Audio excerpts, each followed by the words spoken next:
Very good afternoon from Dumfries in Western Scotland as Storm Frank makes its way across the UK. Thousands of people right across Scotland have been left without power today.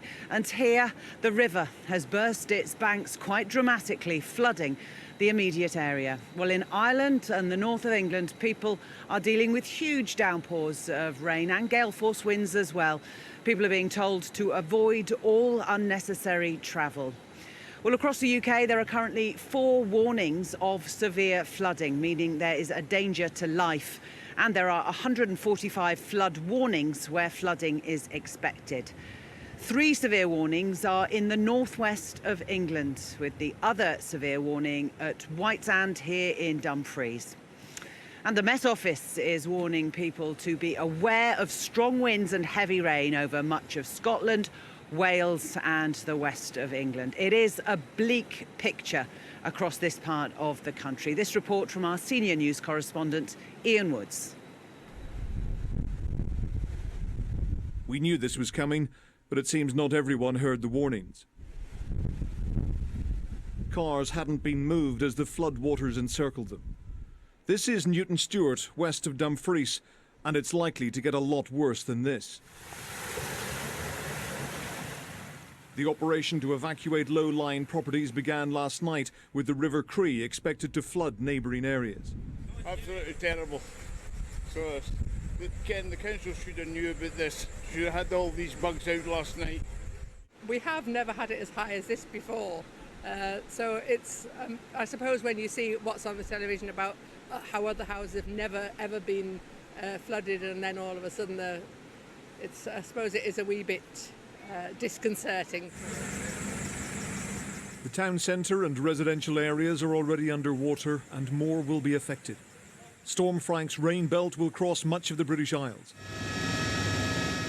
In Lancashire, RAF Chinook helicopters have been tasked with dropping sandbags to plug damaged flood defences in preparation for the latest deluge. And on the ground, the fire brigade did what they could to stem the flow. Well, obviously because the breach down there, they're worried that when the river rises, it's going to come back round and then flood everywhere down there. So basically keeping our pumps going all day. The crews are going to be going down and just clearing all the debris out the pumps so they don't block up. We're saying to everybody is please remain alert, please make your safety a priority, listen to our warnings and the advice of the emergency services. If we do recommend evacuation, it's for a really good reason. So please do that. Please look on gov.uk for more advice as well. In areas which have already been hardest hit by previous storms, emergency repair work is still ongoing.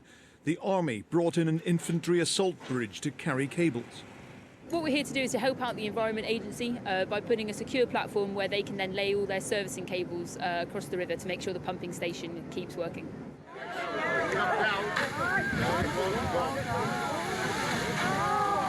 In Tadcaster, where the bridge was washed away in some of the most dramatic pictures of the Christmas floods, it will take months to carry out full repairs.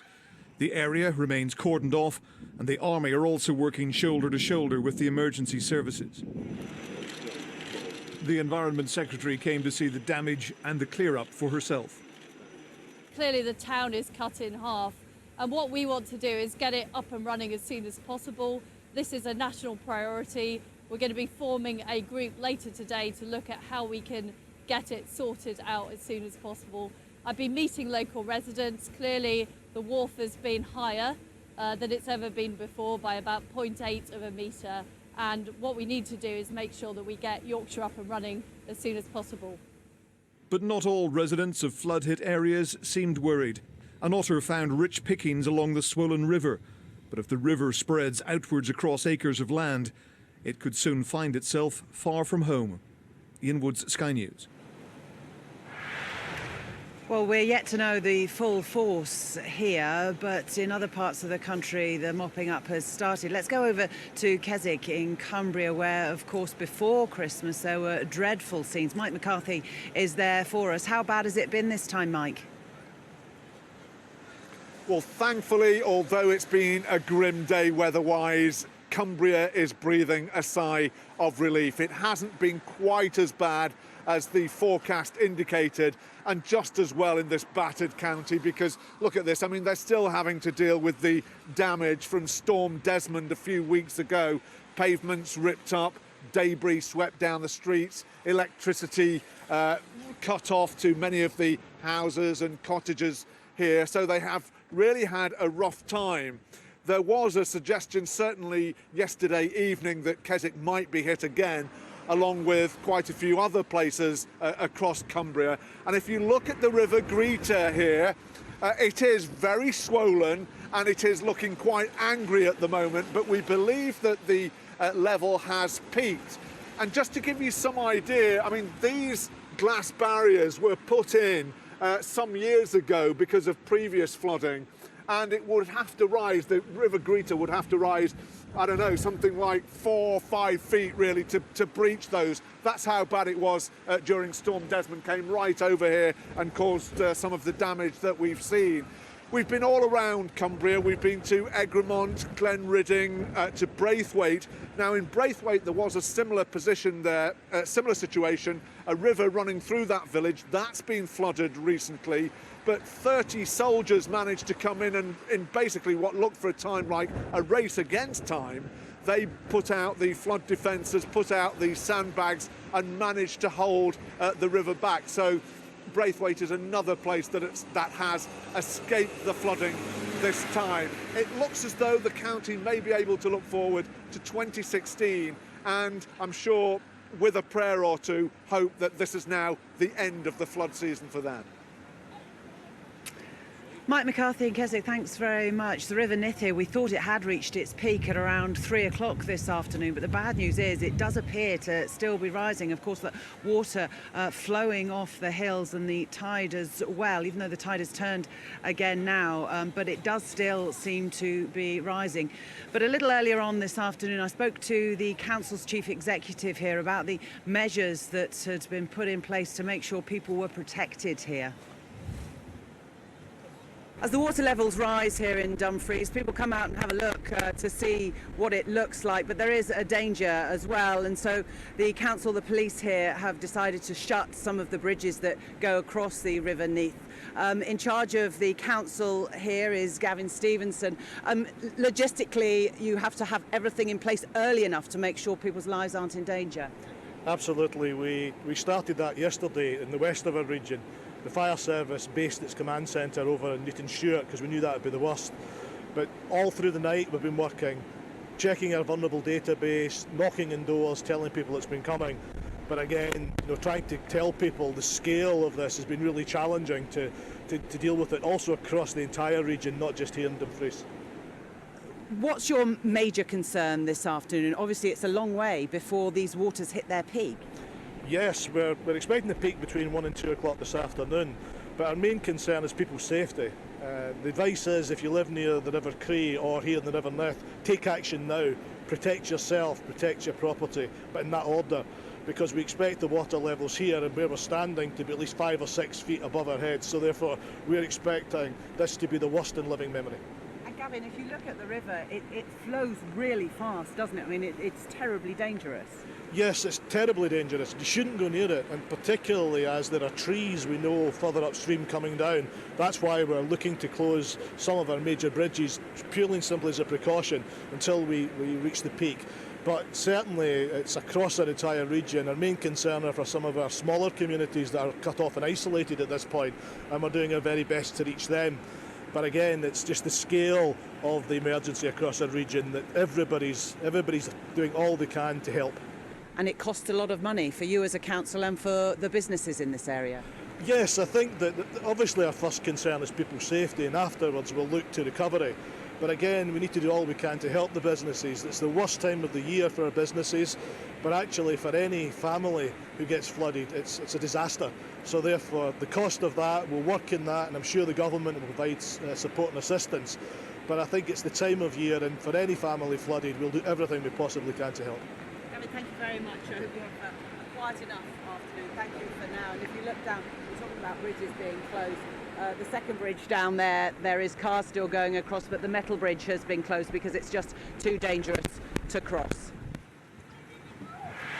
Well, I had that chat earlier on this afternoon. Since then, no exaggeration, the waters have risen 5-6 feet, and that area where we were talking to him from is now completely submerged. Most of the properties along the front here are actually businesses, small shops and the like. Elizabeth Robson joins me here from the Federation of Small Business.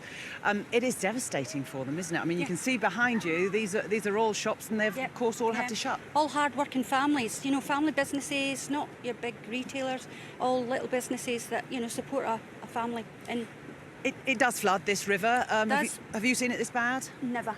I've not seen it as bad as this.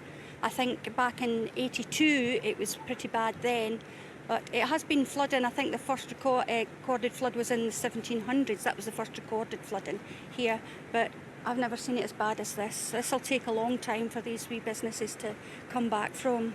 How do you help them beforehand get ready? The FSB, we're always lobbying government to get help for things like this. I'm a members advisor, so I go in and speak to my members and see if we can help them anyway, you know, with different things that we're able to offer. I'm here tomorrow with a bucket and a sponge and some mops, and I'll actually physically get my... It's just this stretch of the river, quite a long stretch to be fair, you know, probably coming on. No, you go right down this way, you go into a big park which is totally flooded, there's houses underwater there. You go down into Kingham Quay's main road is flooded. I think it's just missed one of the villages is on the outskirts. The way to Dalbeattie has been flooded, the way to Castle Douglas through Dalbeattie you can't get, you know, we're in an island. We're in an island, and all these little businesses will all suffer from what's happened. You know, people will stop coming. They'll think, oh, I can't come, I can't park, I can't, you know. And it has a wider impact, yes, not just the businesses, on the economics of this whole region. Of this whole area, yeah. How do you see that manifest itself by visitor numbers? Well, you know, people won't come out. They've had a tough time over Christmas anyway with the floods that we had in Carlisle, and that came into the borders here, and we, you know, we've had quite a bad time. The storm last night has done a lot of damage wind-wise, so that's affecting little villages. Roofs have come off, trees have come down. It's been a bad storm for us in Dumfries and Galloway. What will you do for the rest of this afternoon? Well, I'm off to see that my son's not flooded out, so if he is, we can give him a bit of a hand because he lives in town. But I'll be back early in the morning to help clean up. So.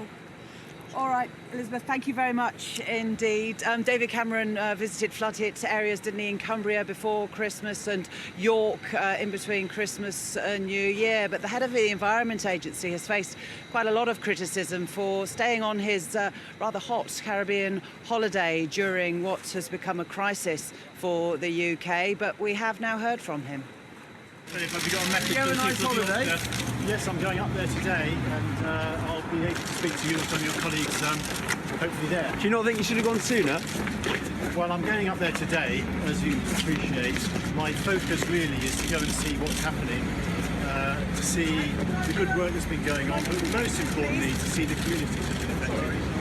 So I'm actually, you know, this is a very good visit from that point of view. So was a beach really the best place to be managing this crisis from for the last week or so?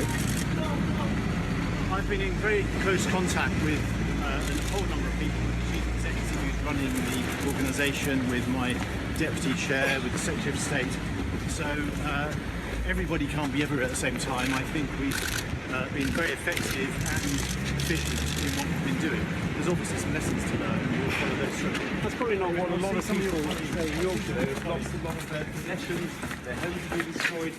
You know, giving them an explanation of why you're in holiday. I'm very happy to talk to them, to your colleagues when I get up there. Where are you going to talk to? Well, I'm heading up north at the moment, and the programme will evolve as the day goes by. You said in an interview last year that you will actually talk to us now, though. Oh, sorry. Beg pardon. Whoops. Watch out. So Sir Philip Dilley there, head of the Environment Agency, answering some of those questions. He doesn't plan to head north, but stressing that his deputies have been monitoring the situation and keeping everything on track. He has been in close contact with what has been happening. So heading north, he says, sometime soon. The situation has changed here dramatically in the course of today. If you can see behind me, I know a bit dark now, but that fencing that you can see is where I was broadcasting from earlier. It is a path that runs along the river. An otter came to see us. If you want to see pictures of that, go to the Sky News website. An otter eating an eel, but now completely gone. The bank along here and across the other side, the water lapping at the windows of those shops. It is probably about 6 foot high on that side, covering completely the road and the big car park there in Dumfries. The wildlife's still enjoying it here, though. Plenty of ducks fishing, enjoying the floodwaters, which are very fast now and, as we say, still rising. Well, we've had some breaking news in the past hour from Pennsylvania.